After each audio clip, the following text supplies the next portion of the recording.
回应一下。他都没倍镜。要打吗？咱们就这样。打不了，都可以。打不了一点。 In this module, we will discuss how to manage data pipelines with Cloud Data Fusion and Cloud Composer. Specifically, we will look at how you can use Cloud Data Fusion to visually build data pipelines, and how you can use Cloud Composer to orchestrate work between Google Cloud services. 没有吸引力，对。这边有个3G 包。啊，姐姐，你要什么吗？天哪！你要什么吗？他拿的什么呀？ In this module, we will discuss how to manage data pipelines with Cloud Data Fusion and Cloud Composer. Specifically, we will look at how you can use Cloud Data Fusion to visually build data pipelines, and how you can use Cloud Composer to orchestrate work between Google Cloud services. 笑都不能让我笑了。这么多年了 Let's start. 拜过多少回？那往事都历历在目。OK， 咱们把那个群儿你走吧，给收了，上去打吧，上去打。跟1号后面吧。我看见了， 1号顶上有一个。空气墙。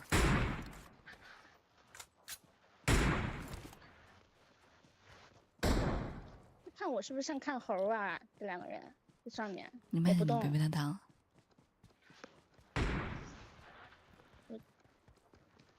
后面来了一个人机。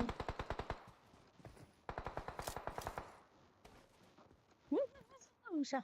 他好像看到我了。对，他看见你，我已经拉过来了。那个方向看。我跟1号拉的是反方向。全是暗。牛逼！等一下，我也要说，现在打不到他们。巴西，我看我这边就打。小心一点。小林赶紧上。哎，我这边2个。这是一个无脑干拉。哇，我这边好多个。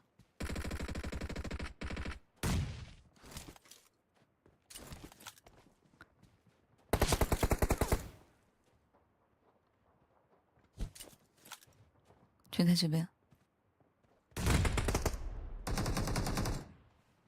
我觉得1号能在这边偷几个。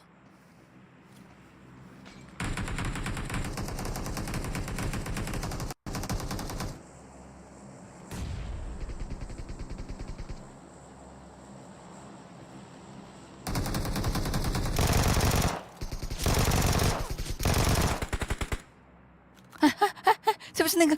你往这边来一点。我看到了。来了。哇，牛逼呀！哎，啊？没摸到。啊，对不起啊。我在。走好，一路走好。让我摸摸你的箱子。OK， 啥也没。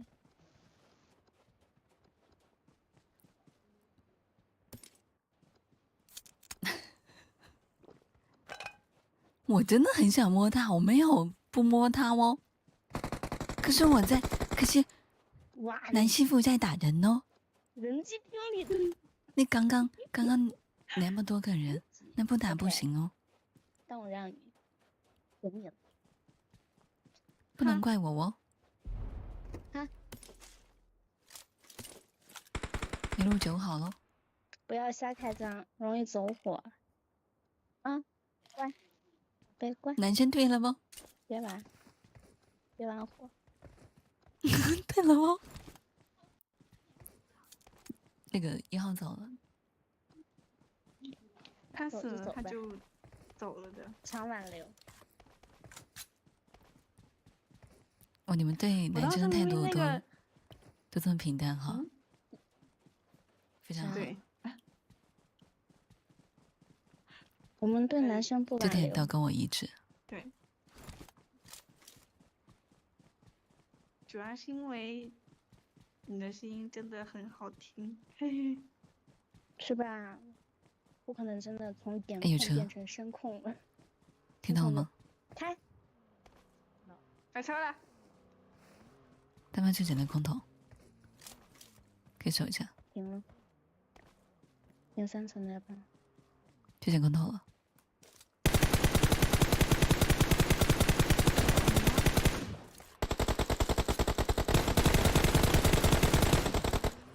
都很赞。哇，真的。我觉得我们可以直接拉他，他们都很惨，不是因为都在这样。没雷呀，往那烟里丢个雷中，完美。没有雷了，我也没雷了。他在坡上。我从背后绕一下。他被别人抽了。啊？不知道他有没有被别人抽？哎，我这烟真的很垃圾。没有，还在。这被人抽了。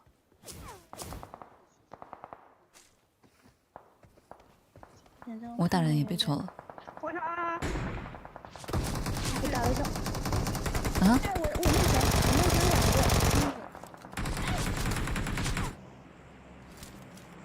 Oh no！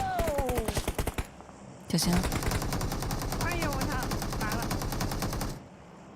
我是个小废物。哇！我能不能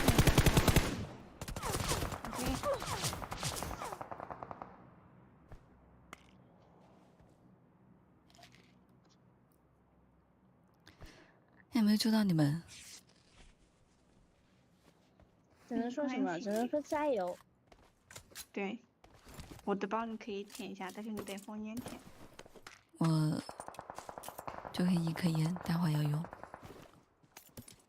真厉害，真厉害！看到没有？在那。看到了。 With an introduction to Cloud Data Fusion. Cloud Data Fusion provides a... Let's start with an introduction to Cloud Data Fusion. Cloud Data Fusion provides a graphical user interface and APIs that increase time efficiency and reduce complexity. It equips business users, developers, and data scientists to quickly and easily build, deploy, and manage data integration pipelines. Cloud Data Fusion is essentially a graphical no-code tool to build data pipelines. Cloud Data Fusion is used by developers, data scientists, and business analysts alike. For developers, Cloud Data Fusion allows you to cleanse, match, remove duplicates, blend, transform, partition, transfer, standardize, automate, and monitor data. Data scientists can use Cloud Data Fusion to visually build integration pipelines, test, standardize, automate, and monitor. Fusion allows you to cleanse, match, remove duplicates, blend, transform, partition, transfer, standardize, automate, and monitor data. Data scientists can use Cloud Data Fusion to visually build integration pipelines, test, debug, and deploy applications. Business analysts can run Cloud Data Fusion at scale on Google Cloud, operationalize pipelines, and inspect rich integration metadata. Analyst lines, test, debug, and deploy applications. Business analysts can run Cloud Data Fusion at scale on Google Cloud, operationalize pipelines, and inspect rich integration metadata. Cloud Data Fusion offers a number of benefits. Integrate with any data through a rich ecosystem of connectors for a variety of legacy and modern systems, relational databases, file systems, cloud services, object stores, NoSQL, EBCDIC, and more. Increase productivity. If you have to constantly move between numerous systems to gather insight, your productivity is significantly reduced. With Cloud Data Fusion, your data from all the different sources can be pulled into a view like in BigQuery, Cloud Spanner, or any other Google Cloud technologies, allowing you to be more productive faster. Reduce complexity.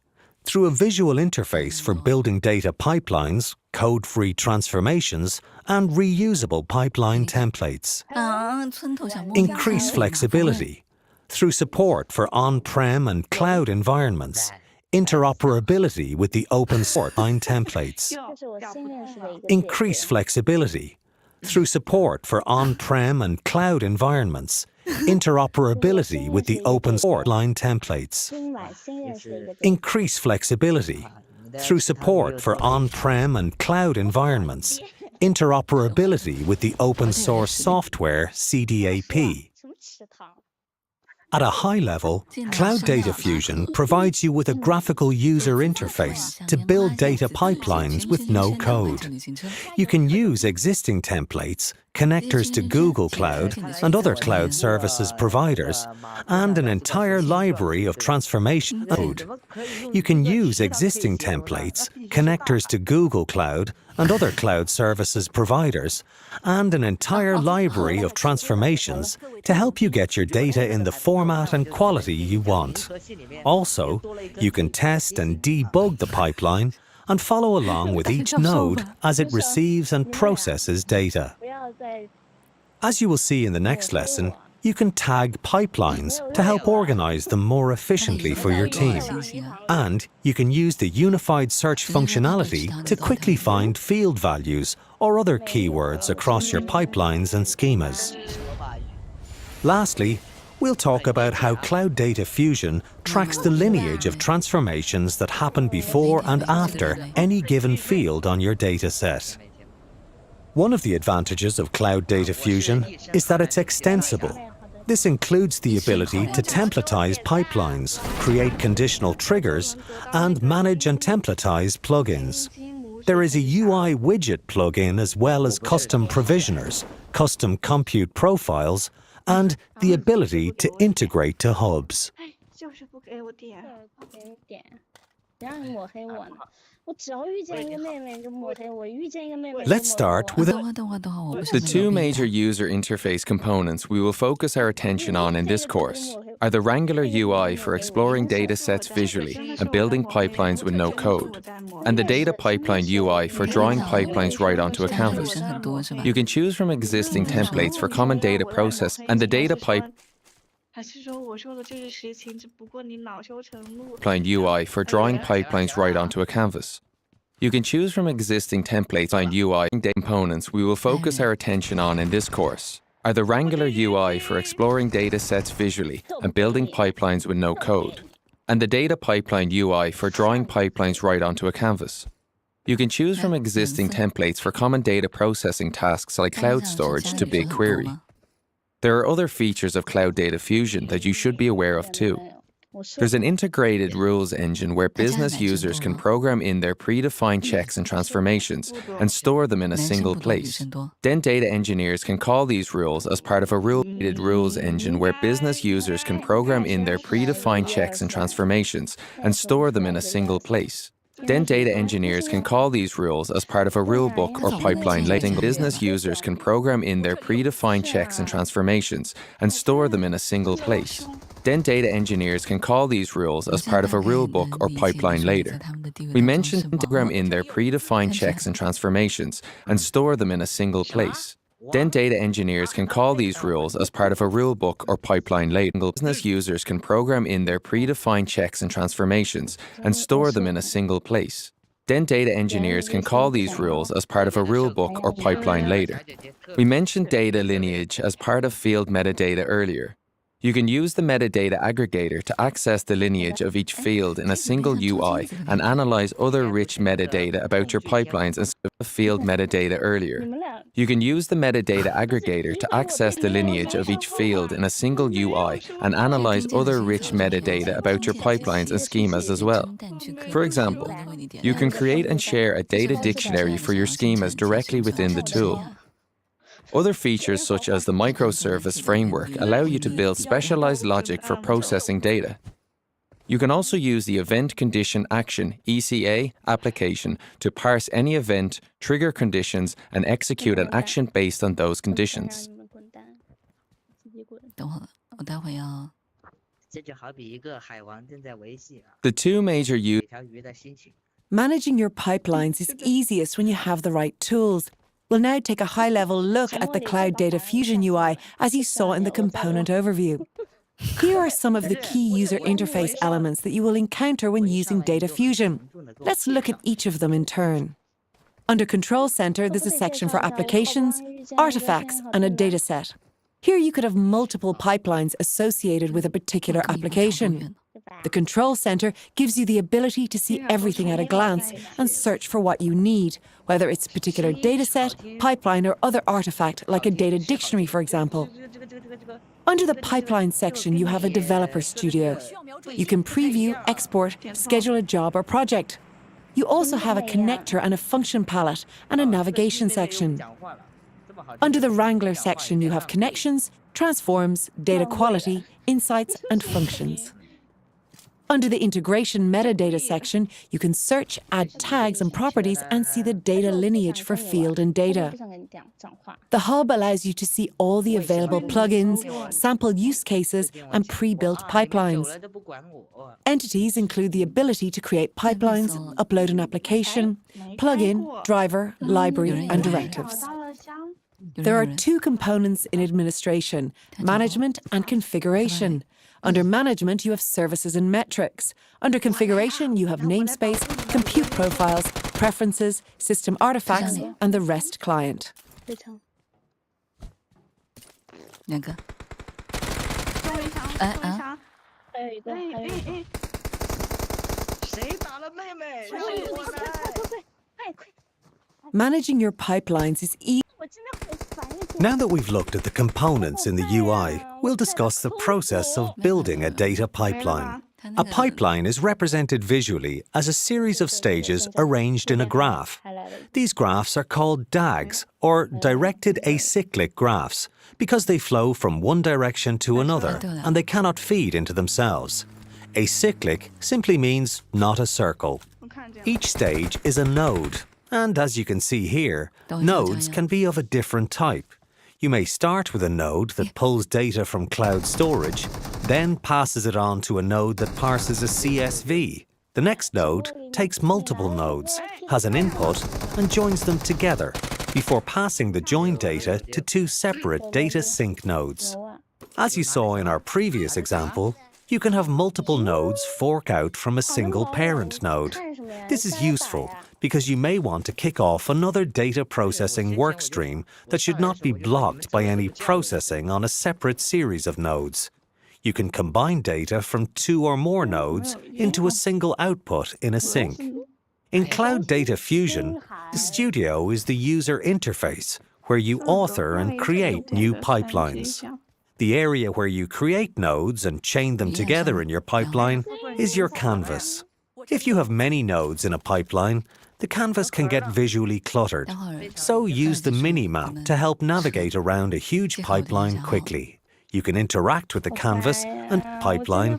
The canvas can get pipelines. The area is put in a sink. In Cloud Data Fusion, the Studio is the user interface where you author and create new pipelines. The area where you create nodes and chain them together in your pipeline is your canvas. If you have many nodes in a pipeline, the canvas can get visually cluttered, so use the mini-map to help navigate around a huge pipeline quickly. You can interact with the canvas and add objects by using the Canvas control panel. When you're ready to save and run the entire pipeline, you can do so with the Pipeline Actions toolbar at the top. Don't forget to give your pipeline a name and description, as well as make use of the many pre-existing templates and plugins, so you don't have to write your pipeline from scratch. Here, we've used a template or data pipeline batch, which gives us the 3 nodes you see here to move data from a cloud storage file, process it in a Wrangler, and output it to BigQuery. You should make use of preview mode before you deploy and run your pipeline in production to ensure everything you run will run properly. While a pipeline is in preview, you can click on each node and see any sample data or errors that you will need to correct before deploying. After deployment, you can monitor the health of your pipeline and collect key summary stats of each execution. Here, we're ingesting data from Twitter and Google Cloud and parsing each tweet before loading them into a variety of data sinks. If you have multiple pipelines, it's recommended that you make liberal use of the tags feature to help you quickly find and organize each pipeline for your organization. You can view the start time, the duration of the pipeline run, and the overall summary across runs for each pipeline. You can quickly see the data throughput at each node in the pipeline simply by interacting with the node. Note the compute profile used in the cloud. Clicking on a node gives you detail on the inputs, outputs, and errors for that given node. Here, we're integrating with the speech-to-text API to process audio files into searchable text, and errors for that given node. Here, we're integrating with the speech-to-text API to process audio files into searchable text. You can track the individual health of each node and get useful metrics like records out per second, average processing time, and max processing time, which can alert you to any anomalies in your pipeline. You can set your pipelines to run automatically at certain intervals. If your pipeline normally takes a long time to process the entire dataset, you can also specify a maximum number of concurrent runs to help avoid processing data unnecessarily. Keep in mind that Cloud Data Fusion is designed for batch data pipelines. We'll dive into streaming data pipelines in future modules. One of the big features of Cloud Data Fusion is the ability to attract the lineage of a given field value. Let's take this example of a campaign field for double-click dataset and track every transform operation that happened before and after this field. Let's take this example of a campaign field for double-click dataset and track every example of a campaign field for double-click dataset and track every transform operation that happened before and after this field. Here, you can see the lineage of the field for double-click dataset and track every transform operation that happened before and after this field. Every Fusion pipelines in future modules. One of the big features of Cloud Data Fusion is the ability to attract the lineage of a given field value. Let's take this example of a campaign field for double-click the number of concurrent runs to help avoid processing data unnecessarily. Keep in mind that Cloud Data Fusion is designed for batch data pipelines. We'll dive into streaming data pipelines in future modules. One of the big features of Cloud Data Fusion is the ability to attract the lineage of a given field value. Let's take this example of a campaign field for double-click dataset and track every transform operation that happened before and after this field. Here, you can see the lineage of operations that are applied to the campaign field between the campaign data, the ability to attract the lineage necessarily. Keep in mind that Cloud Data Fusion is designed for batch data pipelines.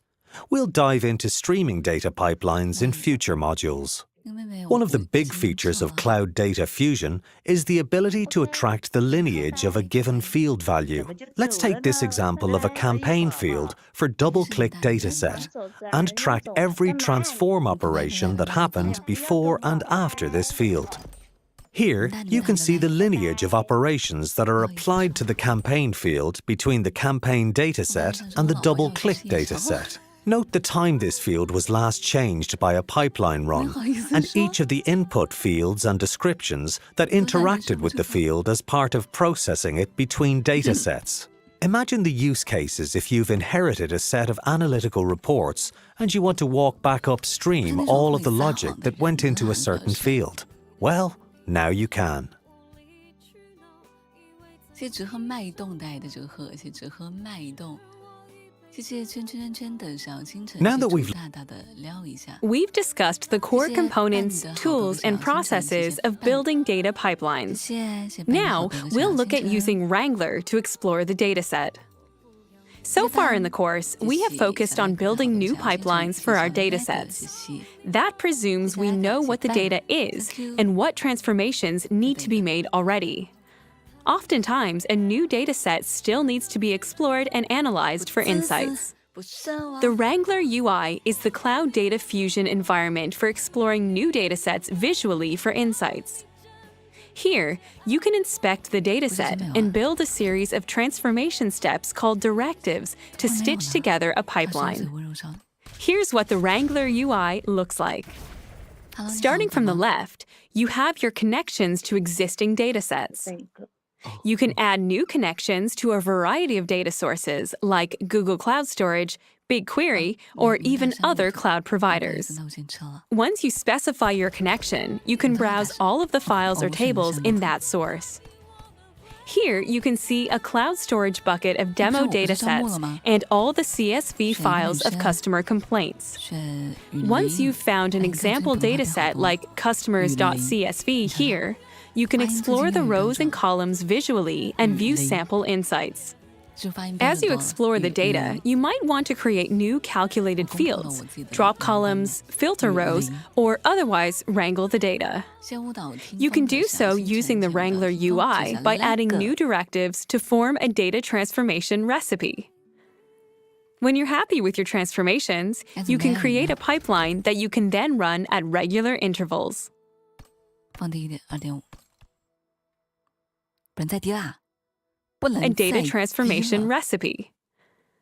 When you're happy with your transformations, you can create. We've discussed the core components, tools, and processes. Now it's time for you to practice building and executing a pipeline graph in Cloud Data Fusion. In this lab, you will connect Cloud Data Fusion to a couple of data sources, apply basic transformations, join two data sources, and write data to a sink. 2.0也不行。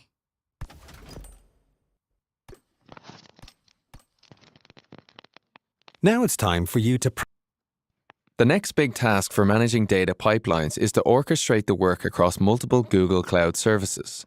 For example, if you have 3 Cloud Data Fusion pipelines and 2 ML models that you wanted to run in a certain order, you need an orchestration engine. In this module, we'll look at using cloud services. For example, if you have 3 Cloud Data Fusion pipelines and 2打吗？你好，这位邓老板的。请下点单吗？啊？呀，误会了。你坐上。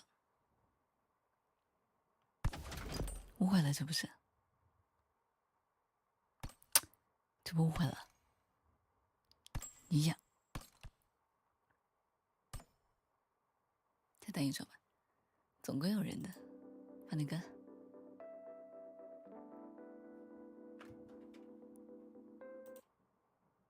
你好，需要点单吗？不点，谢谢。好的，不好意思。你看，你看，你看。 For managing data pipelines is to orchestrate the work across multiple Google Cloud 有没有再 services. 见一会？ For example, if you have 3 Cloud Data Fusion pipelines and 2 ML models that you wanted to run in a certain order, you need an orchestration engine. 反正我刚刚那不就 In 不 this 是 module, 自家人 we'll look at using Cloud Composer to help out with tasks like that. Cloud Composer will control the Google Cloud services that we need to run. But Cloud Composer is simply a serverless environment on which an open source workflow tool runs. That workflow tool is called Apache Airflow, which is an open source orchestration engine. The heart of any workflow is a DAG. As you saw with Cloud Data Fusion, you're also building DAGs with Apache Airflow, as you see here. What's happening in this particular DAG are 4 tasks that update our training data, export it, we train our model, and we deploy it. You can tell your DAG to pretty much do anything you need it to do. Here it's sending tasks to BigQuery, Cloud Storage, and Vertex AI, where yours could orchestrate among 4 completely different services. 不行，别从我这边接单子，我不要赔的裤衩都没了，可别乱搞。 The next big task. Let's preview the actual Cloud Composer environment. Once you use the command line or Google Cloud Web UI to launch a Cloud Composer instance, you'll be met with a screen like this. Keep in mind that you can have multiple Cloud Composer environments, and with each environment, you can have a separate Apache Airflow instance, which is the actual Cloud Composer environment. Once you use the command line or Google Cloud Web UI to launch a Cloud Composer instance, you'll be met with a screen like this. Keep in mind that you can have multiple Cloud Composer environments, and with each environment, you can have a separate Apache Airflow instance, which could have 0 to many DAGs. An important note here is that sometimes you'll be required to edit environment variables for your workflows, like specifying your specific Google Cloud project account. Normally, you will not do that at the Cloud Composer level, but on the actual Apache Airflow instance level. Again, generally, you're only on the Cloud Composer page here to create new environments before you launch directly into the Airflow web server. To access the Airflow admin UI, where you can monitor and interact with your workflows, you'll click on the link underneath Airflow web server. The second box you see is the DAGs folder, which is where the code of your actual workflows will be stored. The DAGs folder for each Airflow instance is simply a cloud storage bucket. C is the DAGs folder, which is where the code of your actual workflows will be stored. The DAGs folder for each Airflow instance is simply a cloud storage bucket that is automatically created for you when you create your Cloud Composer instance. Here is where you upload your DAG files, written in Python, and bring your first workflow to life in Airflow. Go go go go go， 没关系，找到了，找到姐姐了。Go go go go go， 走吧。 Let's preview the actual Cloud Composer. Now that you're familiar with the basic environment setup, it's time to discuss your primary artifact, which is your DAG, and the operators you're using to call whichever services you want to send tasks to. First, Airflow Workup. It's time to discuss your primary artifact, which is your DAG, and the operators you're using to call whichever services you want to send tasks to. First, Airflow workflows are written in Python. You'll have one Python file for each DAG. For example, here we have simple_load_dag.py in our DAG folder cloud storage bucket, and you can see a preview of what the DAG file looks like. Don't worry about reading the code. We'll go into that later. It's sufficient enough for now to just know that there are... We'll go into that later, what the DAG file looks like. Don't worry about reading the code. We'll go into that later. It's sufficient enough for now to just know that there are a series of user-created tasks in each DAG file that invoke predefined operators. To that later. It's sufficient enough for now to just know that there are a series of user-created tasks in each DAG file that invoke predefined operators. Like this task, which uses the dataflow Python operator and is given the task ID. Is sufficient enough for now to just know that there are a series of user-created tasks in each DAG file. Now, don't worry about reading the code. We'll go into that later. It's sufficient enough for now to just know that there are a series of user-created tasks in each DAG file that invoke predefined operators.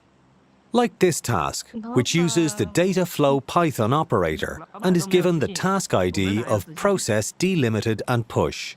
We'll go over creating a DAG file and its components a little later. Once you've uploaded the Python file to the DAGs folder, you can navigate back to the Airflow web server, and under DAGs, you'll see the DAG you created with code represented visually as a directed graph with nodes and edges. You'll remember that the Python code that defined a task we called process delimited and push is now a node in our graph here. Let's explore a bit more of the Airflow web UI. You can see that this particular workflow is called GCS to BigQuery triggered, and it has 3 tasks when it runs. 1. Process delimited and push. I just happen to know from that Python file you saw earlier that this task invokes a dataflow job to read in a new CSV file from a cloud storage bucket, processes to Python file you saw earlier that this task invokes a dataflow job to read in a new CSV file from a cloud storage bucket, processes it, and writes the output to BigQuery. 2. Success move to completion, which moves the CSV file from an input cloud storage bucket to a processed or completed cloud storage bucket for archiving. Or 3. If the pipeline fails part-way, the file is moved to the completion bucket, but tagged as failure. This is an example of a DAG which isn't strictly sequential. There, a decision is made to run one node or a different one, based on the outcome of the parent node. But regardless of the size and shape of your workflow DAG, one common thread for all workflows is the common operators used. If the DAG itself is how to run the workflow, first do step 1, then either move to step 2 or 3, the operators specify what actually gets done as part of the task. In this simple example, we're calling on the dataflow Python operator and the general Python operator. Those are by no means the only operators. So let's pause here and look at all the operators at our disposal to achieve our goal of automatic retraining and deployment of our ML-only operators. So let's pause here and look at all the operators at our disposal to achieve our goal of automatic Python operator. Those are by no means the only operators. So let's pause here and look at all the operators at our disposal to achieve our goal of automatic retraining and deployment of our ML operators. So let's pause here and look at all the operators at our disposal to achieve our goal of automatic retraining and deployment of our ML model. Airflow has many operators which you can invoke the tasks you want to complete. Operators are usually atomic in a task, with an ML model. Airflow has many operators which you can invoke the tasks you want to complete. Operators are usually atomic in a task, which means generally you only see one operator per task. This list of all services that Airflow can orchestrate to is taken directly from the Apache Airflow documentation. Let's take a look at the ones that This list of all services that Airflow can orchestrate to is taken directly from the Apache Airflow documentation. Let's take a look at the ones that are likely most relevant to us as data engineers.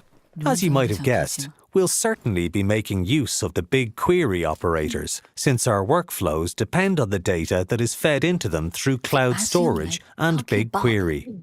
Here's a list of the specific operators that we can invoke in a task to call on the BigQuery service for querying and other data-related tasks.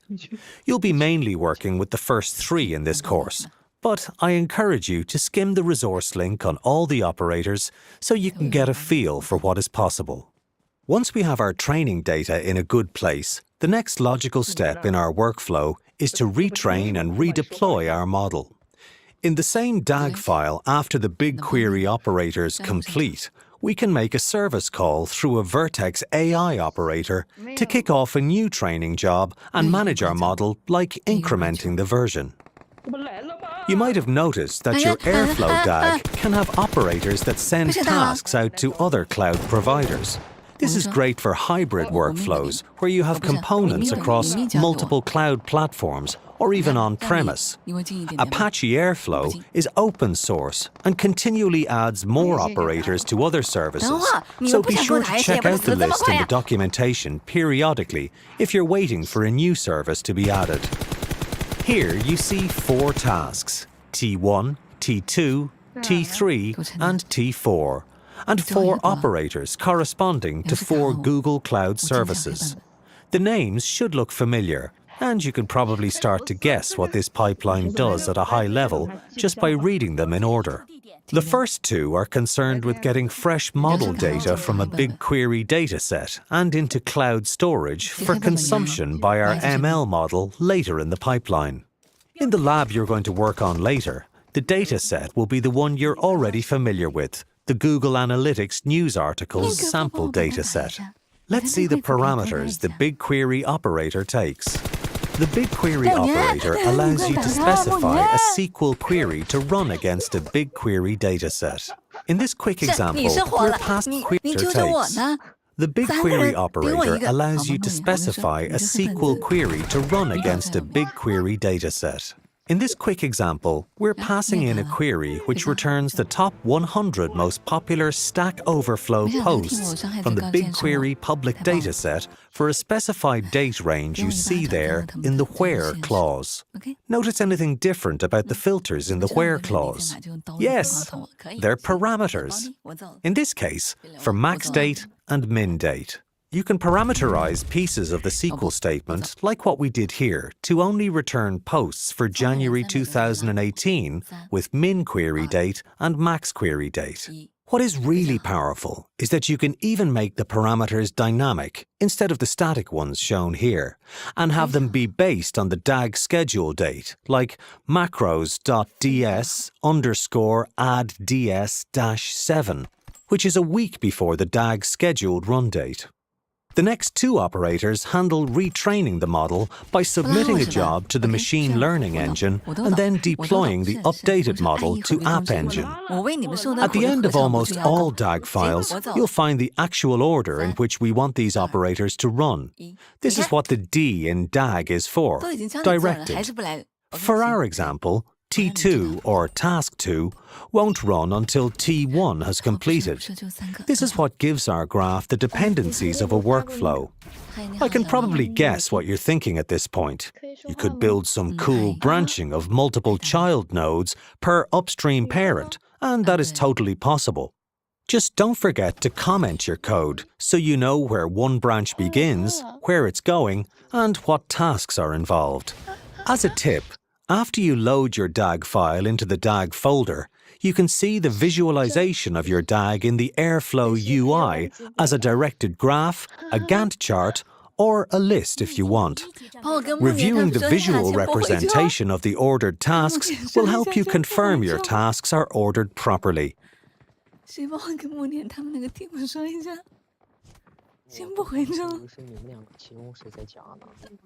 Now that you're familiar with the Cloud Composer and Apache Airflow environments and the basics of building a list of tasks for Google Cloud Services in your DAG, it's time to discuss a really important topic: workflow scheduling. As we hinted at earlier, there are two different ways your workflow can be run without you sitting there manually clicking Run DAG. The first and most common is a set schedule or periodic run of a workflow, like once a day at 6 a.m. or weekly on Saturdays. The second way is trigger-based, like if you wanted to run your workflow whenever new CSV data files were loaded into a cloud storage bucket, or if new data came in from a pub subtopic you've subscribed to. Then, navigate workflow whenever new CSV data files were loaded into a cloud storage bucket, or if new data came in from a pub subtopic you've subscribed to.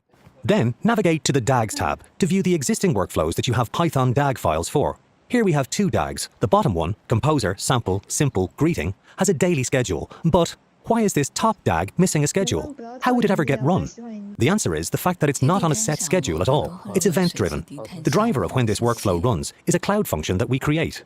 In the next lesson, we'll actually create our own cloud function that watches a cloud storage bucket for new CSV files. If you want to go the regular schedule route, you can specify the schedule_interval in your DAG code, like what you see here. By the way, clicking on the schedule of one day here in the UI won't allow you to edit it there, but instead will take you to the history of all the runs for that workflow. As you saw earlier in this course, there are two general patterns for ETL workflows: event-triggered or push, as in you push a new file to cloud storage and your workflow kicks off. Or pull, which is where Airflow at a set time could look in your cloud storage folder and take all the contents that are found for its workflow run. We can use cloud functions to create our event-driven or push architecture workflow. I mentioned triggering on events within a cloud storage bucket, which you can also trigger based on HTTP requests, PubSub, Firestore, Firebase, and more as you see here. Generally, push technology is great when wanting to distribute transactions as they happen. Stock tickers and other types of financial institution transactions are very important when it comes to push technology. How about disasters and notification? Again, important. For ML workflows, where your upstream data doesn't arrive at a regular pace, like get all the transactions at the end of each day, consider experimenting with a push architecture. Your findings, again, important.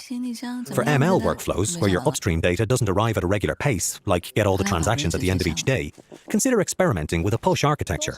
Your final lab, since it's based on regular Google Analytics news article data, will be a pull architecture. But I've added in an optional lab for you to get practice with cloud functions and event-driven workflows for those interested. So let's talk through it more now. For our example, let's assume we have a CSV file or set of files loaded to cloud storage, so we'll choose a cloud storage trigger for our function. Then we specify an event type, finalize create new files, and a bucket to watch. As part of the cloud function, we need to create the actual function we want called in JavaScript. The good news is most of this code for triggering airflow DAGs in a function is all boilerplate for you to copy from as a starting point. Here we specify a name for our function called trigger DAG. Then we tell it where your airflow environment is to be triggered and which DAG in that airflow environment. In this case, it's looking for one called GCS to BigQuery triggered. Keep in mind, you can have multiple workflows or DAGs in a single airflow environment, so be sure you specify the correct DAG_name to trigger. Then we have a few constants, so be sure you specify the correct. Keep in mind, you can have multiple workflows or DAGs in a single airflow environment, so be sure you specify the correct DAG_name to trigger. Then we have a few constants that we are provided, which construct the airflow URL that we're going to trigger a post request to, as well as who's making the request and what the body of the request is. Lastly, the trigger DAG function makes the actual request against the airflow server to kick off a workflow DAG, the post request to, as well as who's making the request and what the body of the request is. Lastly, the trigger DAG function makes the actual request against the airflow server to kick the URL that we're going to trigger a post request DAGs in a single airflow environment, so be sure you specify the correct DAG_name to trigger. Then we have a few constants that we are provided, which construct the airflow URL that we're going to trigger a post request to, as well as who's making the request and what the body of the request is. Lastly, the trigger DAG function makes the actual request against the airflow server to kick off a workflow DAG. Once you have the cloud function code ready in your index.js file and the metadata about the function in package.json, which contains code dependency and versioning information, you still need to specify which function you actually want executed. In this case, we created one called trigger DAG, so we just copy that down. I'll also save you about 20 minutes of frustration and tell you that the function to execute box is case sensitive, so all capital letters DAG is different from capital D, lowercase a and g. And there you have it. Your cloud function has been created and is actively watching your cloud storage bucket for file uploads. But how can you be sure everything is working as intended? For that, check out the next topic on monitoring and logging. Shift. 穆尼，姐姐来了，穆尼。 Now that you're familiar with the Cloud Composer and Apache, By this point, we've got our environment set up with our DAGs running at a predefined schedule or with triggered events. The last topic we'll cover before you practice what you've learned in your labs is how to monitor and troubleshoot your cloud functions and Airflow workflows. One of the most common reasons you'll want to investigate the historical runs of your DAGs is in the event that your workflow simply stops working. Note that you can have it auto-retry for a set number of attempts in case it's a transient bug, but sometimes you just can't get your workflow to run at all in the beginning.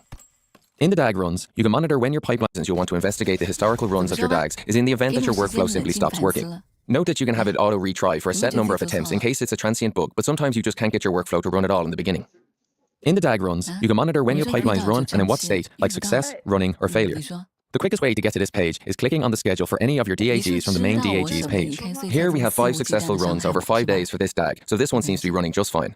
Back on the main page for DAGs, we see some red, which indicates trouble with some of our recent DAG runs. Speaking of DAG runs, you'll note the 3 circles below, which indicate how many runs passed, are currently active, or have failed. It certainly doesn't look good for 268 runs failed and 0 passed for this first DAG. Let's see what happened. We click on the name of the DAG to get to the visual representation.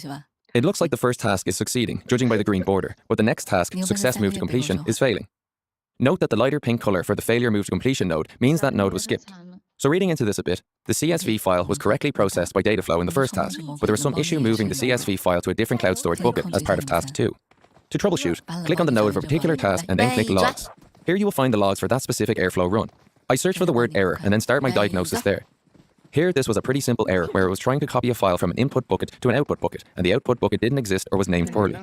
Another tool in your toolkit for diagnosing Airflow failures is the general Google Cloud Logs.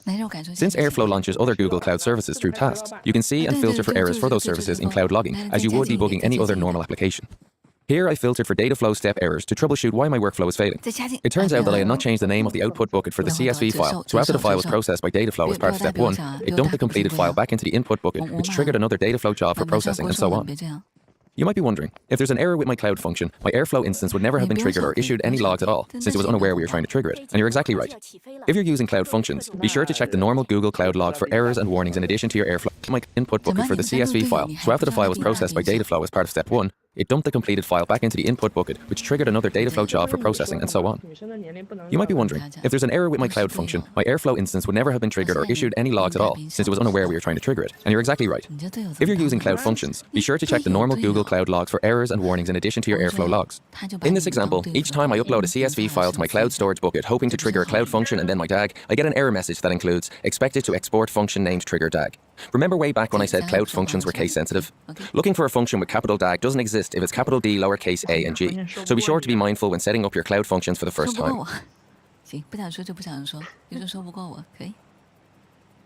别担心，我会走，我会离开，我会消失，没关系，没有下一次，行吧？ Let's now take some time to practice what you learned in this module by creating an environment in Cloud Composer, running a DAG in Airflow, and analyzing the results. The objectives of this lab are to use the Cloud Console to create a Cloud Composer environment, view and run a DAG in the Airflow web interface, and view the results of the word count job in storage. 行，又不回答，太难过了。拒绝接触。OK， 行，好，可以。难过的不知道怎么说了。行，没关系， Let's now take some time to practice what you learned in this module by creating an environment in Cloud Composer, running a 没关系。明天早上就不记得了。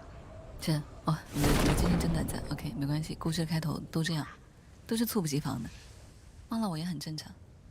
交给风吧，风一吹就散了。 You've made it to the end of this course on building batch data pipelines. Let's recap what you've learned. In this course, we covered the different methods of loading data into your data lakes and warehouses. Remember ELT versus ETL and when to use each. ELT of extract, load, transform is a common pattern for when the transformations you want on the dataset are minor and then can be handled after you load the data.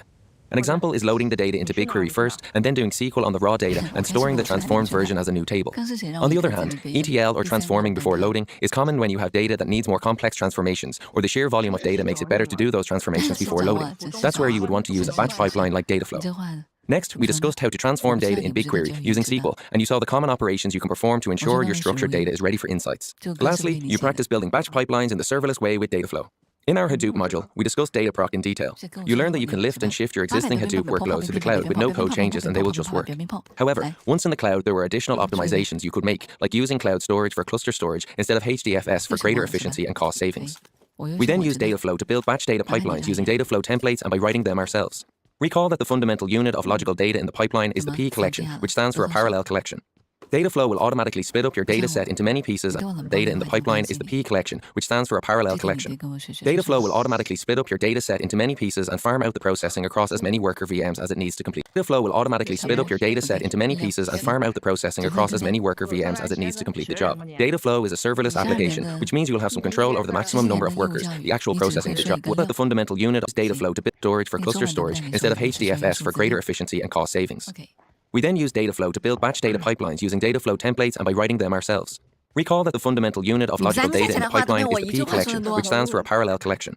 Dataflow will automatically split up your data set into many pieces and farm out the processing across as many worker VMs as it needs to complete the job. Dataflow is a serverless to store changes. We discussed Dataproc instead of HDFS for greater efficiency and cost savings.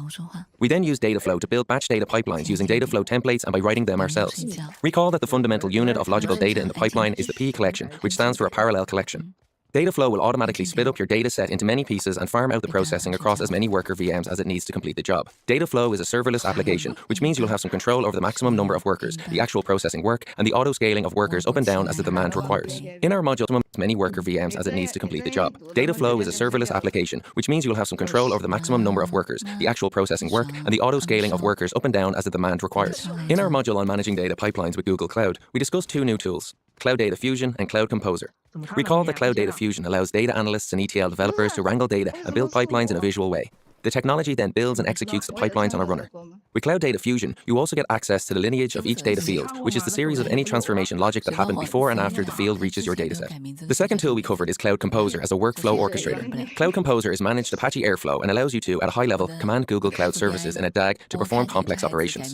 These DAGs can be user-scheduled or event-driven with Cloud Functions. Recall the example where when a new CSV was uploaded to our cloud storage bucket, a cloud will command Google Cloud Services in a DAG to perform complex operations. These DAGs can be user-scheduled or event-driven with Cloud Functions. Recall the example where when a new CSV was uploaded to our cloud storage bucket, a Cloud function was triggered to start a data flow pipeline for processing, and then sync the data into BigQuery. Congratulations, scheduled or event-driven with Cloud Functions. Recall the example where when a new CSV was uploaded to our cloud storage bucket, a Cloud function was triggered to start a data flow pipeline for processing, and then sync the data into BigQuery. Congratulations on completing functions to command Google Cloud Services in a DAG to perform Cloud Composer is managed Apache Airflow and allows you to, at a high level, command Google Cloud Services in a DAG to perform complex operations. These DAGs can be user-scheduled or event-driven with Cloud Functions. Recall the example where when a new CSV was uploaded to our cloud storage bucket, a cloud function was triggered to start a data flow pipeline for processing, and then CSV was uploaded to our cloud storage bucket, a cloud function was triggered to start a data flow pipeline for processing, and then sync the data into BigQuery. Congratulations on completing building batch data pipelines on Google Cloud. Building resilient streaming analytics systems on Google Cloud is the third course of the Data Engineering on Google Cloud course series and is covered next. We hope to see you there.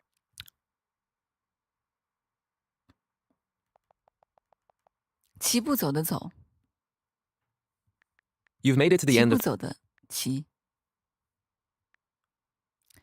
哎，我想记你什么来着？哎，等会儿，哎，我记你啥来着？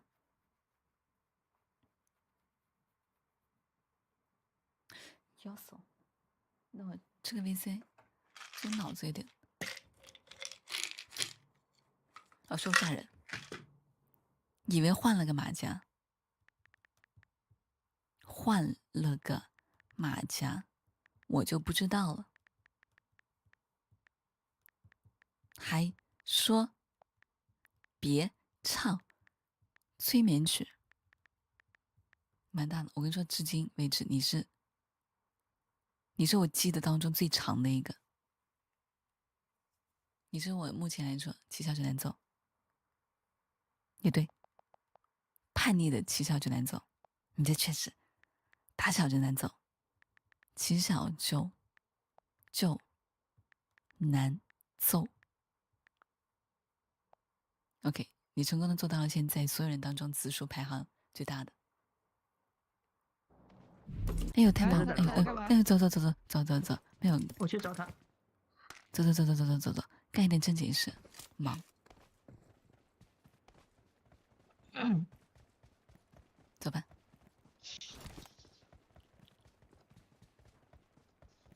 顺利一点业务。来走。快走，快进去！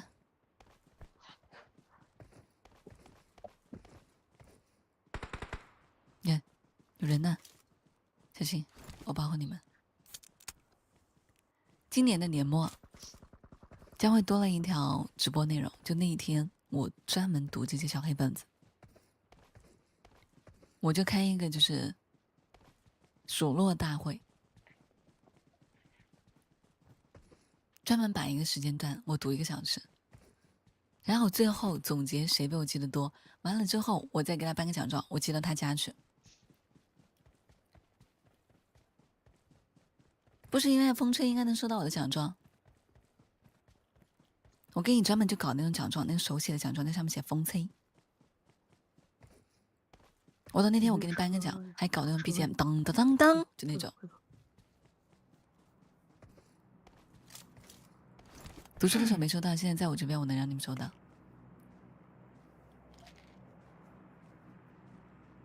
有姐姐，哎，谢谢我叫王3岁的沈阳星辰，谢谢 END 的沈阳星辰，谢谢 END， 谢谢圈圈的荧光棒。哎呀，孩子你怎么又嘎了？应该可以收的。这边有满编队。哦，谢谢齐小姐难做的比心。老板，快展现你实力的时候到。比心，快！我1把1K 啊，怎么打？他可能跳呢。我这里，你要什么钱哦？哎，你在打啥呀？啊，你不是把他打死了吗？树后面还有一个，树后面还有一个。有。你这1把1K几秒，我能打成为什么？还有，可以的。怎么还有人呢？上面我可打不到啊，我这1K。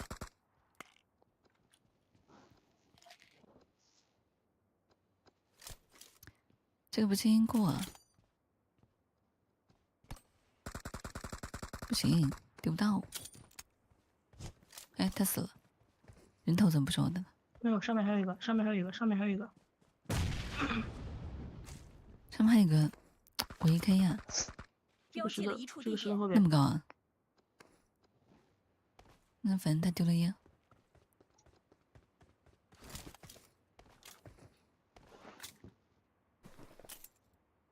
等会我减会儿，你们能撑住吧？好的。老板，你捡着。等会儿不着急啊，我不知道他还在不在这儿。不着急啊。那个不在这儿。进圈了吧？进圈了。哎，这6杯啊，你们快捡捡，什么？你们快捡6杯什么的。 6杯用不了，6杯用不了。我只适合用真期待今年的过年。人家大年30过年，我们大年30披露大会。还有一个跑了。好期待呀！谢谢欺负走的骑的比心，谢谢欺负走，谢谢别厚皮的奏响人生。你看今天来晚了，周末去干嘛了？星期计划一直摸着肚子，真想只有一个。哦。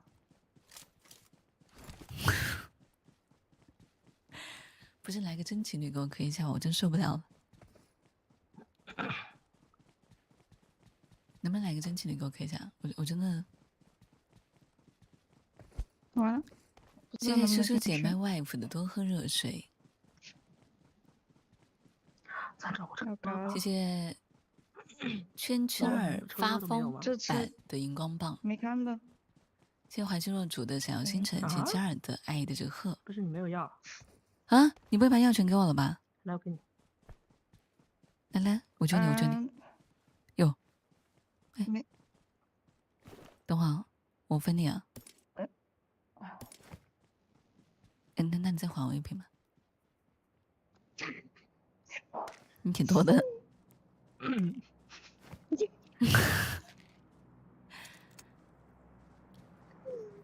干嘛有？老六，你小心，你小心。前方有危险！哇哦，这。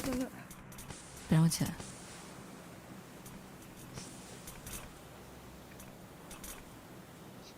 有雷，好像。哎。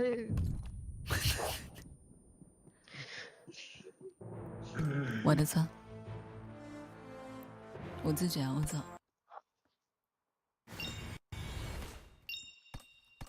对不起，我没有对不起的标志。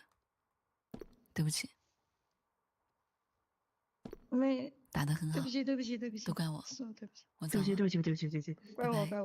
都是我的问题。别，都是我的问题。老板，你留下吧，老板。不是，都是我的问题。求你了，都是我的问题，对不起。不是我，等会儿我怎么没有一个好看的标志呢？不闹了，你们上分吧，你们去找新的女神吧。我们不上分。不闹你们了，你们去吧，随便玩一玩。刚让你们留我的时候，你们不留，我现在要走了，你们又留我，咋的了？求你了，老板，留下吧。一个适应度嘛，是不是？哦，慢热是吧？不是你突然咔一下进来，受不住。哦，慢热是吧？哎，没关系了，你们打没关系，不要咱们这点感情，咱们这点交流，不是咱们这点关系，不用搞这种表面的，没关系，你们去吧。下次请你们吃饭。我们很真诚。去吧，下次请你们吃饭。我们很真诚。去吧，下次请你们吃饭。什么时候？先把时间说好。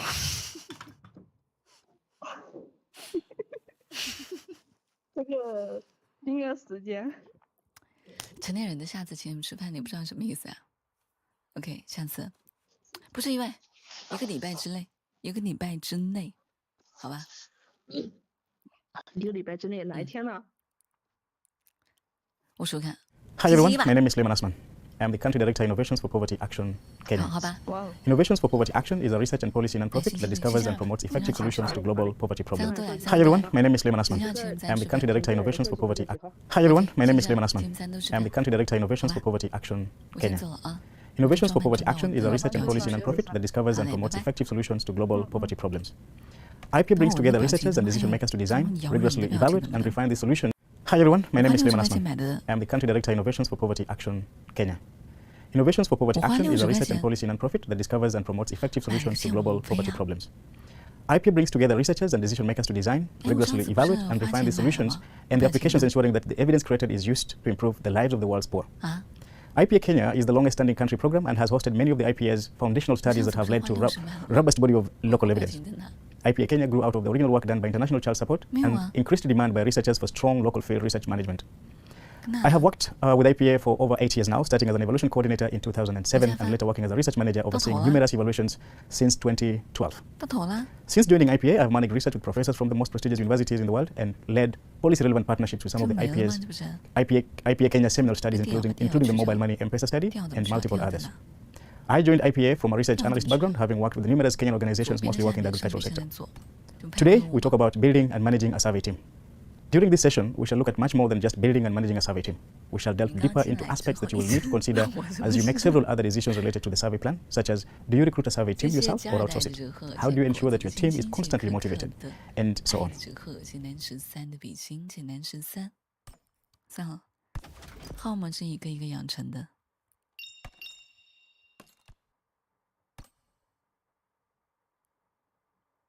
又想干嘛？又想让我一起吃饭啊？ Local context. There are so vast differences in the social, physical, economic, cultural, and historical environments we operate in. Understanding these differences is key to planning for a survey. One of the other things you want to look into is scope of study. It is important to collect all data on a subject and explore every facet of a subject. All research is always narrow in scope and subject to limitations. Understanding the scope of the study is important in helping determine not only how much data is to be collected, but also what methods would best fit. Understanding specific aspects of the data, such as sample size, geographical location, and variables, is critical at this stage. You also want to look into budgets and timelines. While estimating when the survey, understanding these differences is key to planning for a survey. One of the other things you want to look into is scope of study. It is important to collect all data on a subject and explore every facet of a subject. All research is always narrow in scope and subject to limitations. Understanding the scope of the study is important in helping determine not only how much data is to be collected, but also what methods will best fit. Understanding specific aspects of the data, such as sample size, geographic, the scope of the study is important in helping determine not only how much data is to be collected, but also what methods would best fit. Understanding specific aspects of the data, such as sample size, geographical location, and variables, is critical at this stage. You also want to look into budgets and timelines. While estimating when the survey will be complete is an inexact art, it is essential to do it well because data is often time sensitive and must be collected within a program when the program is running. Data collection must also occur within a specific period to be comparable to others in the same survey. So budgets restrict you to either a long or a short survey period. That means you need to plan realistically what your team can accomplish, learn immediately if you're falling behind your timeline, and adapt quickly with a revised plan. Having a survey plan is important as well. Creating a survey plan is critical and needs to serve as your roadmap capturing all activities and decisions from the beginning to the end of the survey. The survey plan can work as a running document where you fill in details as most of the details come from the beginning. A survey plan is critical and needs to serve as your roadmap capturing all activities and decisions from the beginning to the end of the survey. Your survey plan can work as a running document where you fill in details as most of the details can kind of flesh out. You will need to make decisions. You might decide to go with a survey firm, for example. If you do, you have to consider what they will take care of and what you will take care of. You will need to make decisions on whether it shall be paper survey or electronic. You will need to, at the same time, decide whether you will use a hired firm or if you will hire a team and do it in-house altogether. Most of the times you also need to get permissions from local authorities, but also from the communities where you're going to work. Before carrying out any field activities, different counties and even within same counties, some regions have different requirements. For IPA and specific for IPA Kenya, before carrying out any field activities, different counties and even within same counties, some regions have different requirements. For IPA and specific for IPA Kenya, one will need to have an international ILB, apart from one that is in country. But above, the researcher will need to get a research permit from the National Commission for Science, Technology and Innovation. These approvals do not only take time, but some are sequential, requiring that one step must be completed before the next. A research permit from the National Commission for Science, Technology and Innovation. These approvals do not only take time, but some are sequential, requiring that one step must be completed before the next. In most of the places as well, one will need to informally get to the communities and introduce the project and the team. The other thing to consider is that social research has less stringent requirements and take less time to get approvals as opposed to health projects. Here, I assume that you know something about the country, or are at least working with someone who does understand the localities and the areas you're working in. But even though, you want to think about the following. One, you want to understand the local conditions and terrain, which is super important. It will help you determine logistics for your team. How will you move teams across survey regions, transportation, accommodation, food, and other considerations. If you are surveying electronically, you want to consider how will you charge your electronic gadgets, how will you store them, and make sure that they're secure. Directions to survey locations is another element that is important to consider. How will you find the villages that you want to work in? How will you make sure that that the team is in the right village? You need to get a sense of holidays and important events in that region. You can be sure that this will affect your survey and any other activities you plan to undertake. Be sure to factor in national and local holidays. Consult with the partner staff about which holidays they follow and which could, of course, affect respondent availability. Some locations have so many holidays, it may seem impossible to work. You need to know what is available in the localities that you're going to work in. What options you have for transport, how much do these cost, of course. Do you have qualified pool of manpower to hire from? If you wanted to print surveys, for example, and your tracking sheets, what options are available, or what cost will this come at? For digital data, for instance, in particular, you should consider what speed of internet is available, how reliable it is. You need to think about whether the internet is sufficient to upload the types of files that you have. The other component that you want to think about is storage. Where will the service be stored, or where will be the electronic devices stored? Do you need to have a field office?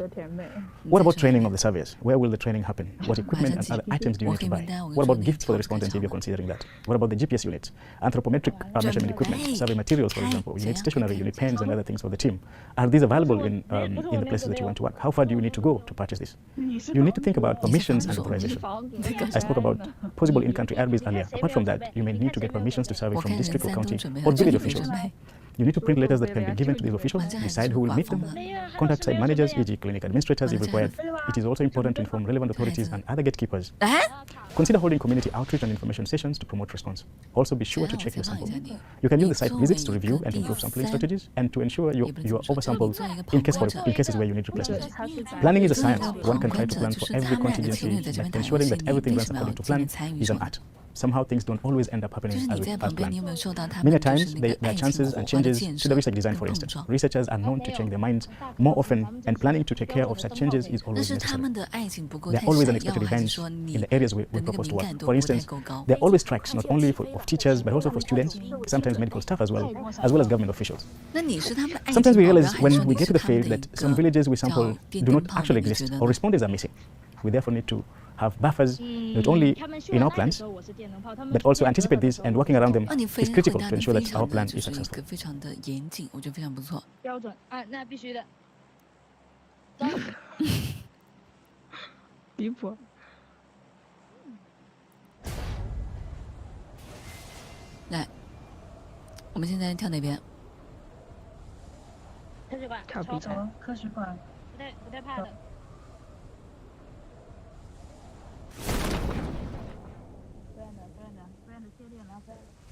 Timelines. When the survey plan team and do consider is that social research and the tracking sheets. What options are available to have a field office sample in CAF as well as government has to be collected within a program when the program is running. Data collection must also cover.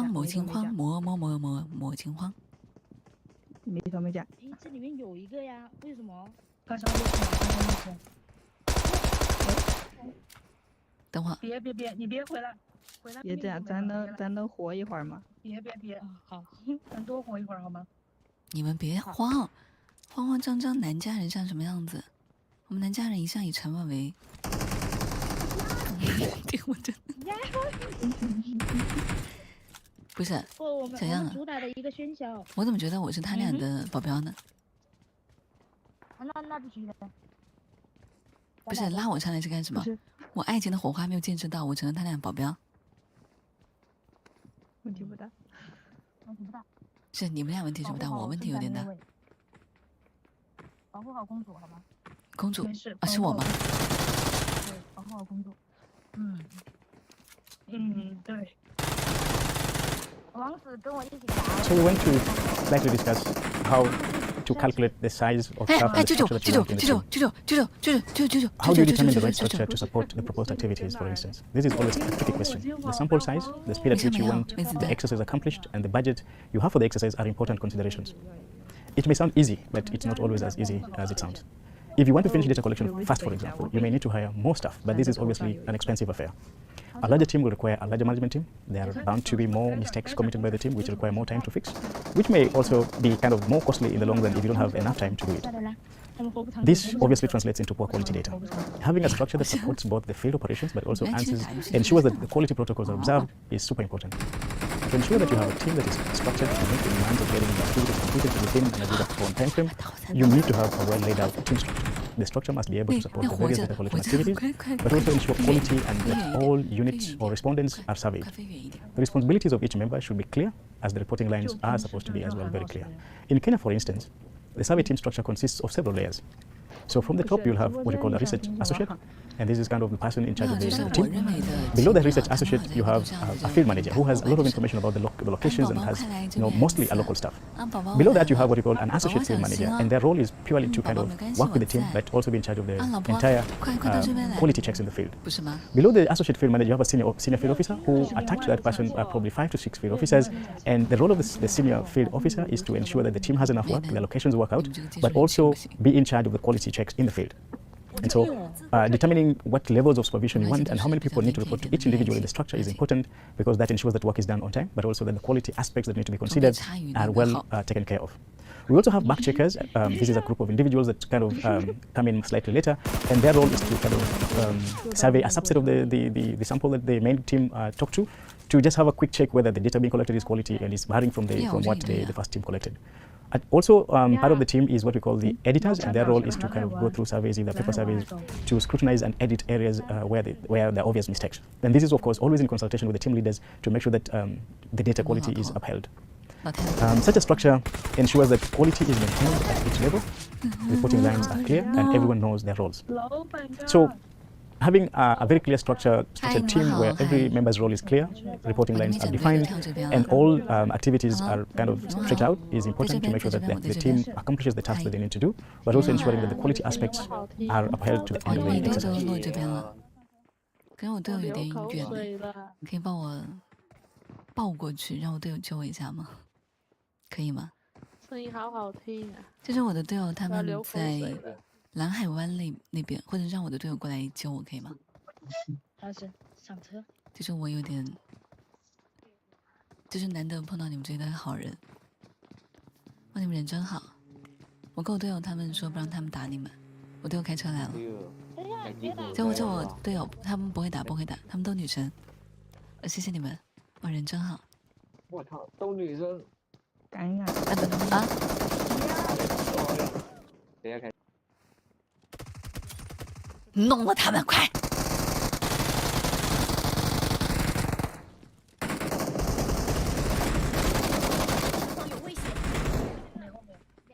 ！So we want to slightly discuss to just have a quick check whether the data being collected is quality and is varying from the. 都是女生在欺负女生。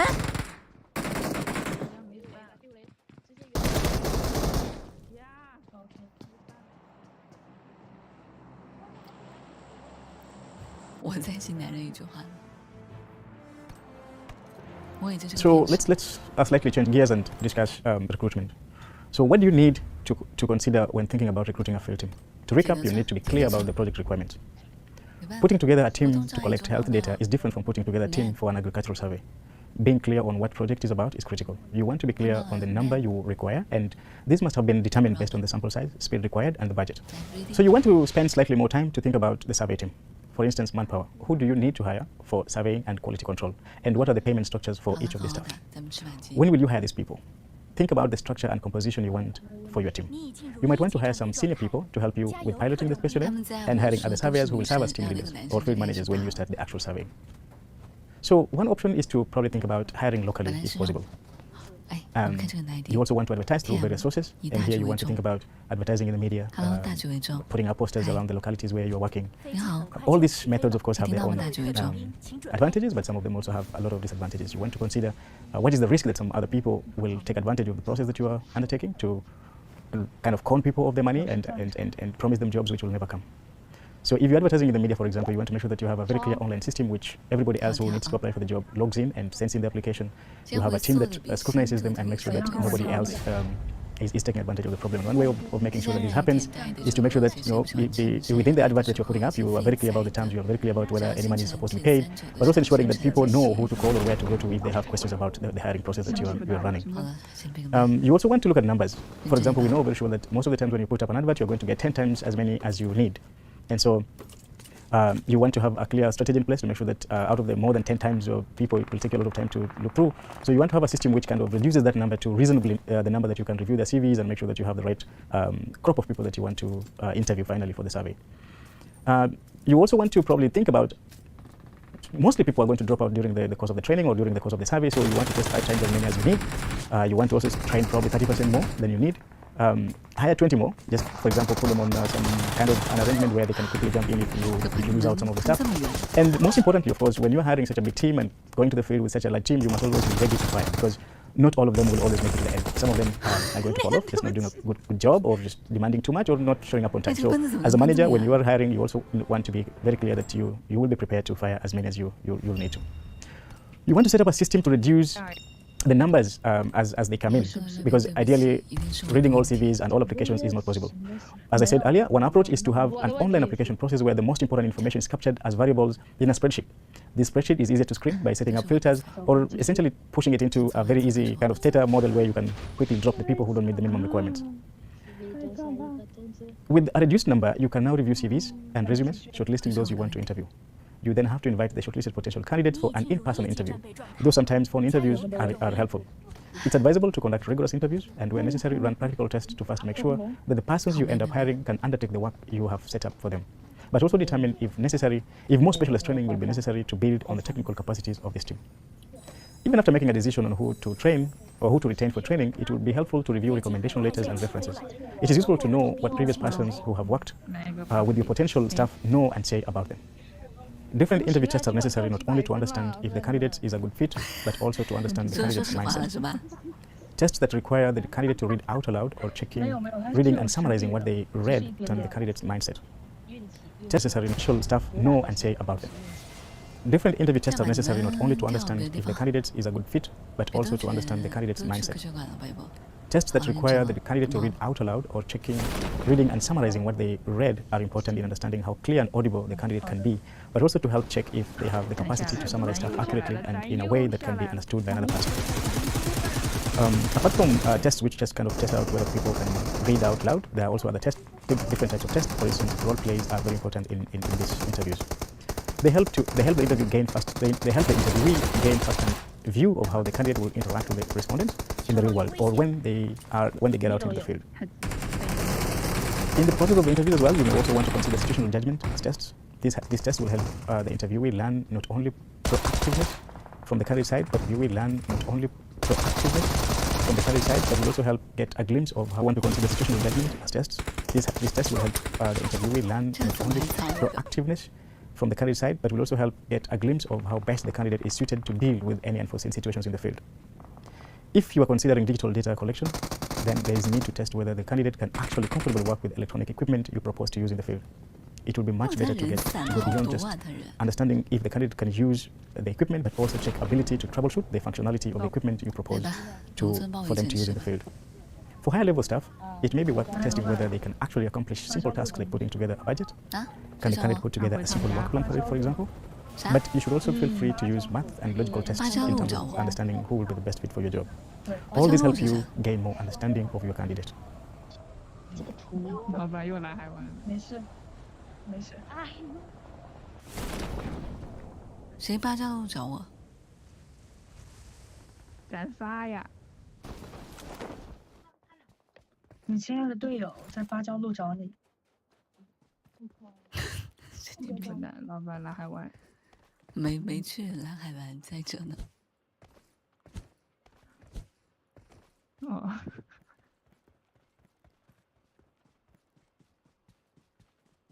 来了。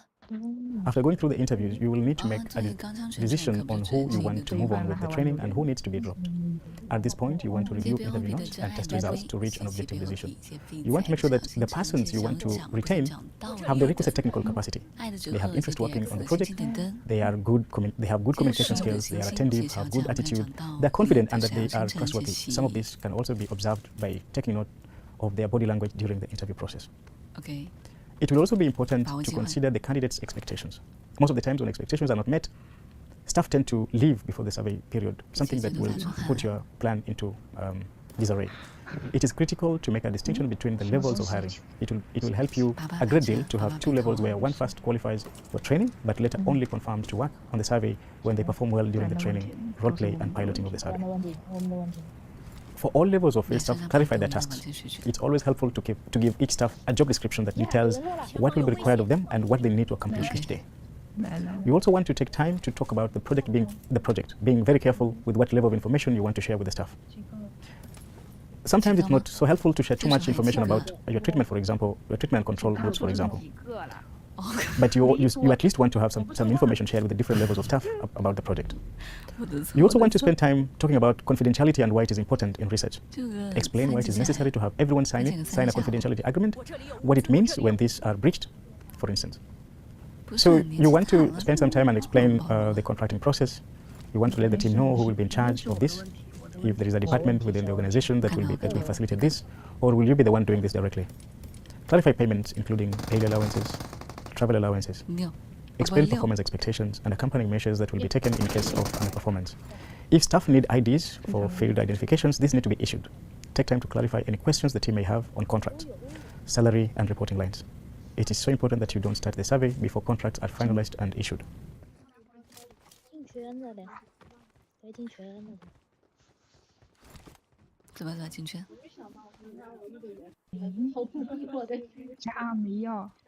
Congratulations, you have successfully hired the team you want to work with.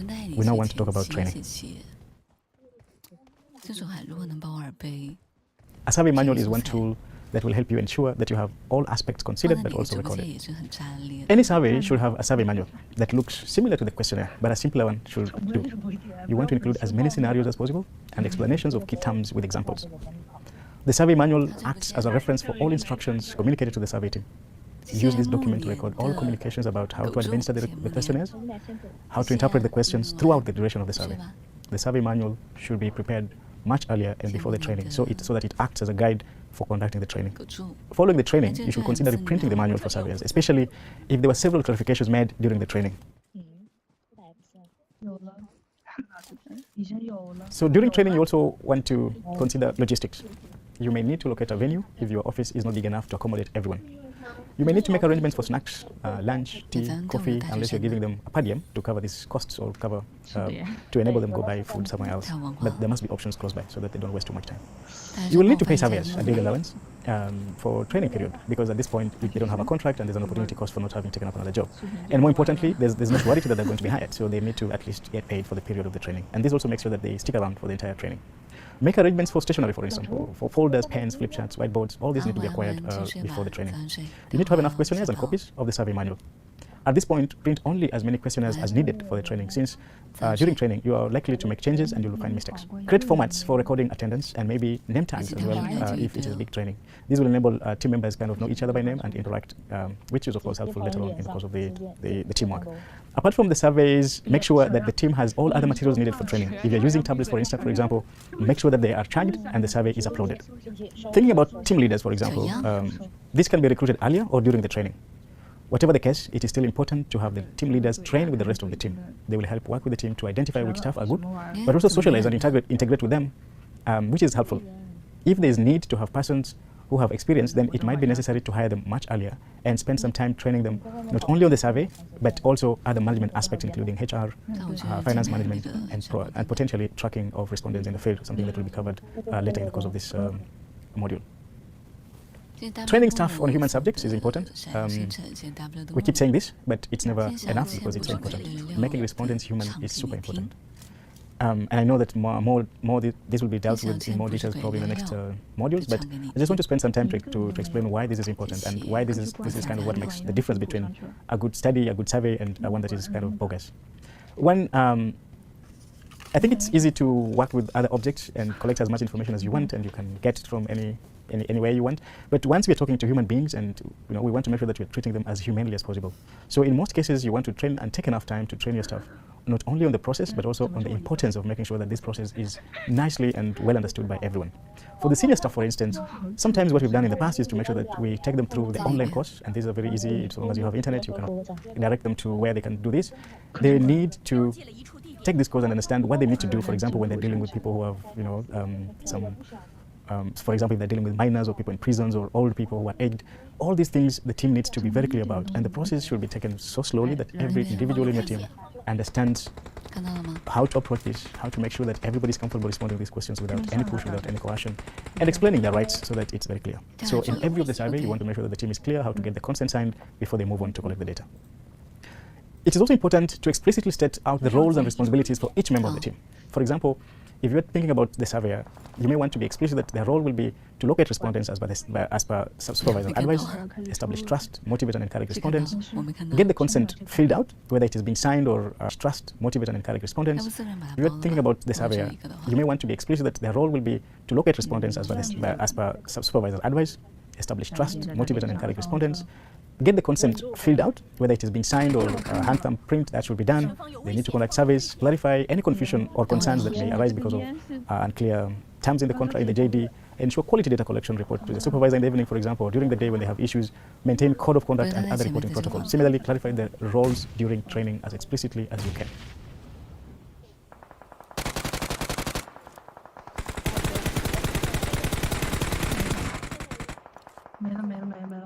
科学馆在抽。小心科学馆的人。哟，不行，我又没药。不出意外，就科学馆4个，我们4个，还一个多狼。对，还有药吗？等会刚刚胜利就是5个队伍，9出一个5出一个4。我也不要这个。但他们人不多，只有我们是满编。哎，老板上去了。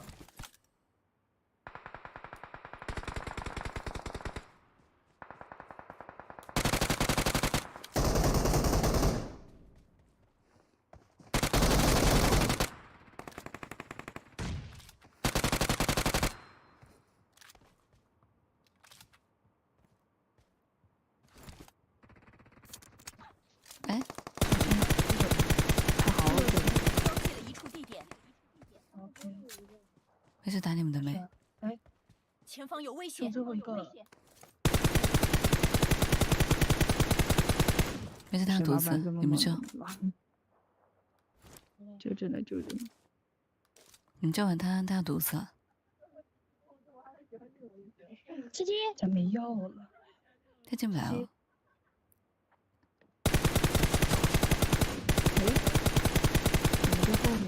蛋子，他要摔死一个。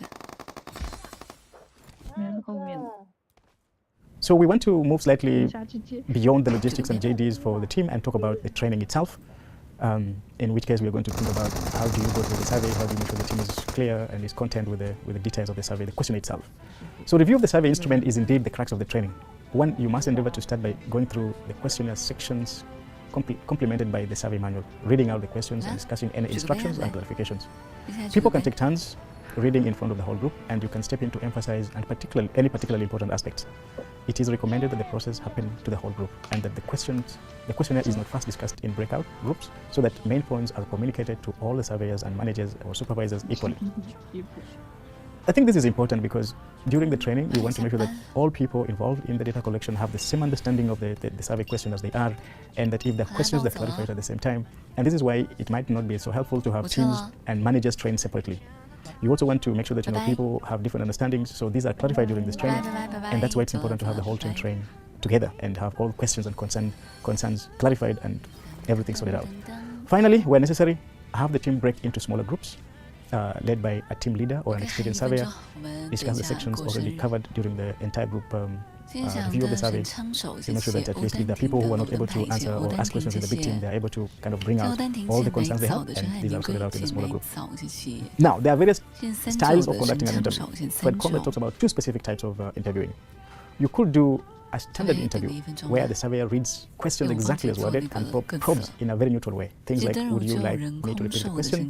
Is there a yes or a no? Etc. The idea is that the interview are conducted faster, and you can eliminate any interviewer or surveyor effect that may bias the responses. However, there is always the aspect that there is less room for clarification, so the responses may be inaccurate.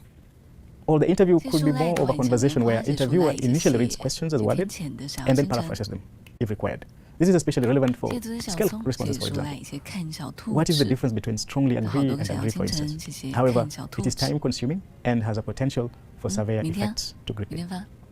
So in terms of choosing an interview technique, it really depends on your research and survey questions. There's a trade-off between longer and maybe more costly interviews against higher certainty that respondents understand questions as intended. Techniques can also vary within the survey. Some questions, such as general information, socioeconomic data, etc., can be asked in a standardized format. Some other questions and modules relating to, say, domestic violence, sexual harassment, have to be asked in a conversational manner within a given survey. In either case, surveyors need to be trained appropriately on how to execute the questionnaire. More importantly, make sure all this is clearly documented in your survey manual. On things to note here is how much information do you want to provide to your surveyors about the questions. 这么难呢？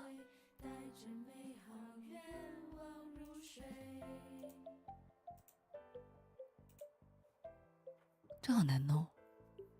谢乐公子的是枪手，谢谢谢谢鱼仔的仔仔儿的闪耀星辰，谢谢小莱格的好多个闪耀星辰，谢谢小莱格，谢谢1023 smile 的浪漫列车呀，好久不见呢，好久不见。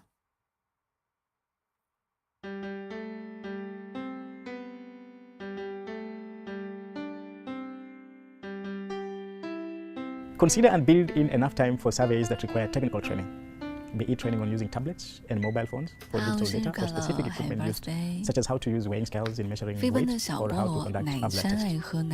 For example, make sure to invite specialists if this is an area you don't have the requisite expertise. Make sure to provide required equipment for the training. And just to emphasize one point, if you're using, for instance, tablets and mobile phones for digital data collection, at the beginning you want to make sure that your team has had a chance to look at the physical paper surveys, go through with them before you introduce them to using the tablets. Safety for both staff and equipment while in the field is critical. You want to ensure that the team is using safe vehicles that meet the minimum safety requirements in line with the local laws. If they're using motor vehicles, that they are using requisite protective gear. But more importantly, safety goes beyond the means of transport, and as such, you want to make sure that the team is aware of cultural expectations, for instance, in relation to dress code, working hours, and whether it is fine to have surveys done inside the house, or if it's much better and safer for them to do these surveys outside, where if in case they feel threatened or there's a risk, they can quickly move away. The equipment used in the field need to be secured, having them serialized, insured, but also having a protocol in place to ensure each equipment is accounted for end of each day is necessary. Within the team, there must be clear rules regulating inter-staff relationships. For instance, you want to make sure that none of the staff is at risk, mostly from sexual harassment. Clear policies and discrete reporting lines are always a good way to go to make sure that if there's any of your staff who has or feels unsafe, they have to report back and action kind of quickly taken. Before your team hits the field, it's always useful to do some roleplay in a classroom setting. Perhaps team of surveyors as surveyor and one as a respondent, and let them go through the interview. You can spend around 2 to 3 days doing this in a classroom setting, and get to the field once you feel the team is clear about the survey and how questions should be asked. And this, of course, goes back to standardized or conversational style of interviewing. Field practice. Definitely include field training, where surveyors have the opportunity to go out and practice the questionnaire with an actual respondent, not from your survey sample, of course, because you want to make sure that your sample is safe and it's not being adulterated. Field training is also the best time to evaluate and make final selection of surveyors. Carefully assess them through observing them in action and by scrutinizing their completed practice surveys. Give them scores and rank them. This also allows you to audition team leaders. Have them observe people in the field and see how well they provide feedback and accurately score the performance of the surveyors. So most of the times and common practice is that if you are thinking about who to be your team leader, you want to observe them during training and make sure that they're the first people to be proactive about any situation or answer questions, participate in the training. So these are the right people that you want to choose as leaders. But it really depends on you. By design, sometimes team leaders are hired much earlier, as we did discuss earlier in the previous slides. But if you want to kind of hire team leaders during this time, this is the time to really look out for who is the best person to take over leadership in the field. The other thing that is helpful in terms of in the course of training is a false launch. One idea is that this is an idea that is increasingly becoming common, where you have a rehearsal day, a fake launch day. This is different from field practice because nobody knows that it's not really actual. This way, you get to test your entire system from leaving the office in the morning to arriving in the village and finding respondents to the end of the day processes. The challenge, of course, with the false launch day is finding a list of respondents. If you are training a census team, consider sending them ahead to practice their listing exercise. Another option is checking with your partner organization or any other local organization if they maintain a list of people in a village that is not your sample. So end of each day and end of organization, if they maintain a list of people in a village that is not training a census team, consider sending them ahead to practice their listing exercise and finding respondents to the end of the day processes. The challenge, of course, with the false launch day is finding a list of respondents. If you are training a census team, consider sending them ahead to practice their listing exercise. Another option is checking with your partner organization or any other local organization if they maintain a list of people in a village that is not your sample. So end of each day and end of every training, you want to have a debrief moment. Allow the debrief time after the field practice and rehearsal day for people to make comments and observations, and for you to address these concerns. This has the added bonus of getting a lot of feedback from the surveyors as well. From the team leaders, which will have a hand in authoring the final questionnaire. 好啦，生日快乐，生日快乐！那不在的飞奔的小菠萝，奶茶爱喝奶茶，我想抱小矮人，鱼酱喵，谢雨佳，生日快乐！一个你科生，有你 NF， 我开始找你了，你生日快乐！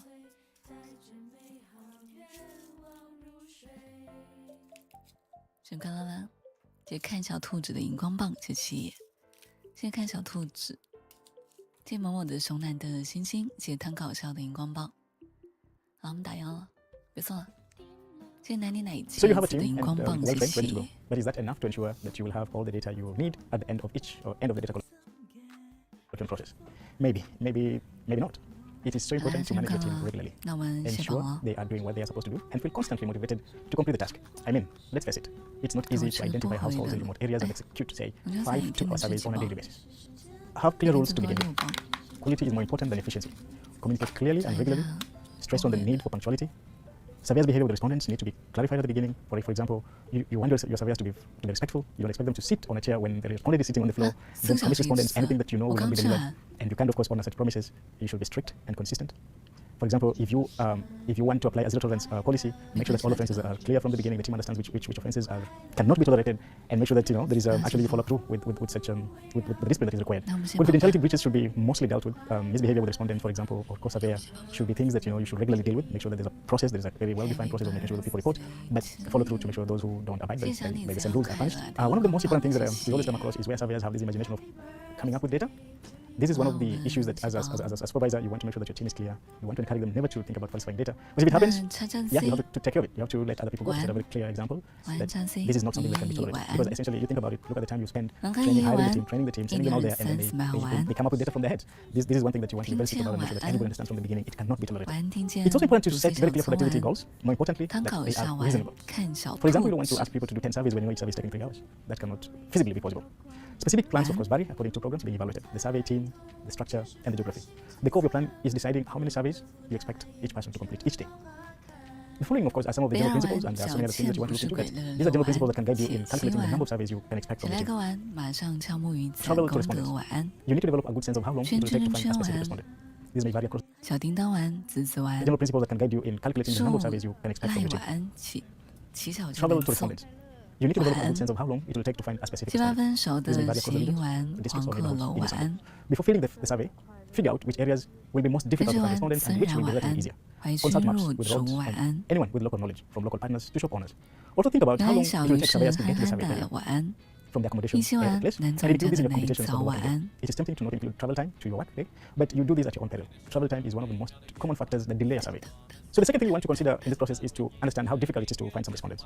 Finding all respondents in a cluster often requires several attempts and needs to be factored into your expectations of how many surveys your team will perform each day.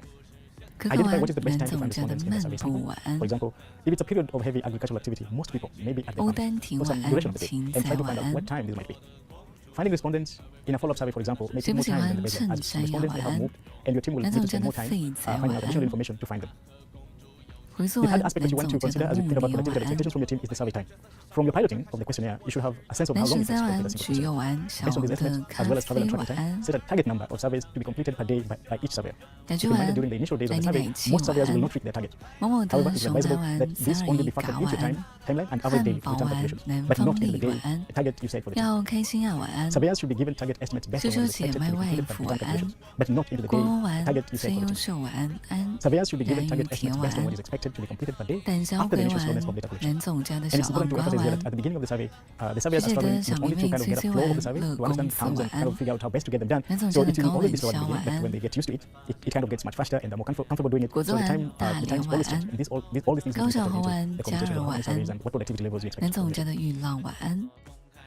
小羊丸，吃吃喝喝晚安 ，W 的木木丸 ，NF 怪异可爱居民丸，吴思明浩晚安，南总家的白羽毛晚安，不忍再度真的离谱。弟弟盖不含盖丸，小羊丸熊抱丸。晚安 ，Q 丸乔丸，方方的法棍晚安，麋鹿的西瓜晚安，石头花丸，男生丸，甜甜的 NF 丸，是古明亚丸，鱼仔仔仔仔晚安，仔仔丸小财财不菜晚安，小妮子要快乐晚安，有你丸欧晚安。万岁晚安，糖甜甜的晚安，天琪晚安，一个理科生，是看了，南方卫一起晚安，